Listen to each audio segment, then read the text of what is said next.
everyone, my name is ZeBirdBrain, and today we are talking about rigging. I know you little birdies are so eager to rig yourself a master controller rig because they're so fashionable. But trust me, starting with a master controller will only make your life a nightmare because you will end up learning so many things at the same time and then cry and hate Harmony because nothing works and there's too many options and things are too complicated. So just like animation, you need to start with the basics. So today we'll be rigging a very simple prop because this is usually the first thing I tell my students to do. Simple props can vary from weapons, balls, a glass of water that your character is going to drink, a knife, a short sword, anything that your character is going to interact with or like throw or something. This is the most basic rig system that you'll ever see, but it's very important to learn the basics. Okay, let's do it! First, create your props. So today I will use a crown because crowns are very cool. And it's going to be a happy crown. So I'm going to go ahead and give it a happy face. Yeah, that's cute. Then I will make sure that my drawing layer cannot have any keyframes because putting keyframes on drawing is gross. You don't do that. So I'm gonna go ahead and get my layer. I'm gonna just go here, make sure that I cannot animate using animation tool. I'm gonna set it to off. And by the way, I will say it again, you can go into your preferences and make sure that this never happens again. So the element node, animate using animation tools default value, set that to off and you'll never have to worry about putting keyframes on a drawing ever again. But this is not retroactive, so it will not fix your already created drawing. It's just for future drawings. And you need to press OK because otherwise it's not gonna register. Okay, so now that I'm sure that I cannot put keyframes on my drawing, I cannot move it anymore using my transform tool. So how are we gonna move it? We're gonna put a peg on it. So I'm gonna go ahead, get my drawing here in my node view, press on Ctrl P to give it a peg. Now you can move your drawing peg from left to right. But what if you want to rotate it? Ooh, it doesn't exactly rotate like we would like to. So it's also important to put your pivot point at the right place. To set your pivot point, just go to the Advanced Animation toolbar. This is a blue toolbar right here with the little icons. There is a Translate and Rotate icons.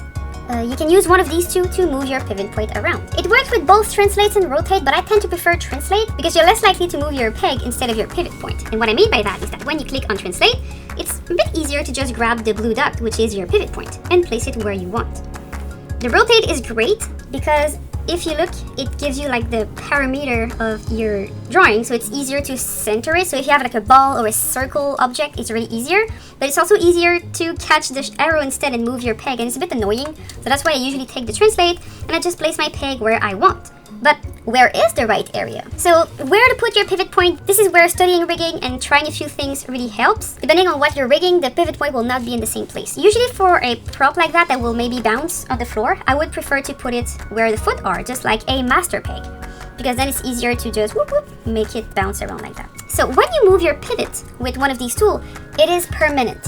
You cannot change it after, and you have to really understand that. Moving a pivot point with these tools is only for rigging.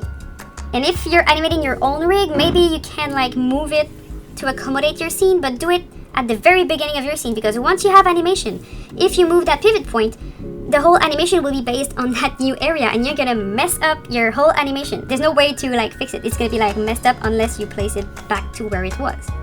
So if you're rigging, it's fine to move your pivot point there. But once you're animating, don't forget to only move it using your transform tool. And you can like press on the pivot point and move it. And oh, that's neat. There's the little ghost of that point. So when you click elsewhere and you go back to your peg, it's gonna come back. So transform tool is for animation, but in rigging, we need to move it with the advanced animation tool. Last thing you have to check for your little rig is to make extra sure that your peg's position is in separate mode.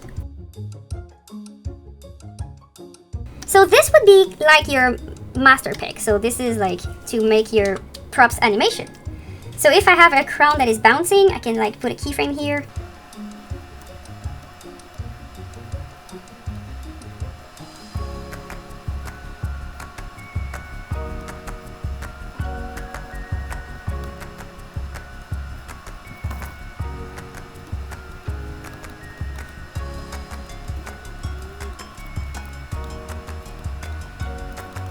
Alright, so now that I have my little animation, I'm gonna make it bounce across the screen, and to do that, I will not do it directly on the peg because I like the way that my animation bounces right now.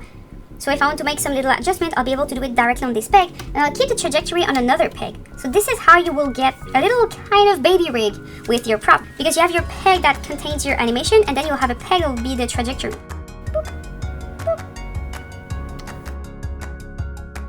when you have your little piece here, make sure that it's named right. Then make sure that the animate using animation tool is set to off. Put a peg on it with Control P. Then you need to make sure that your peg is in separate mode. And then you need to place your pivot at the right place.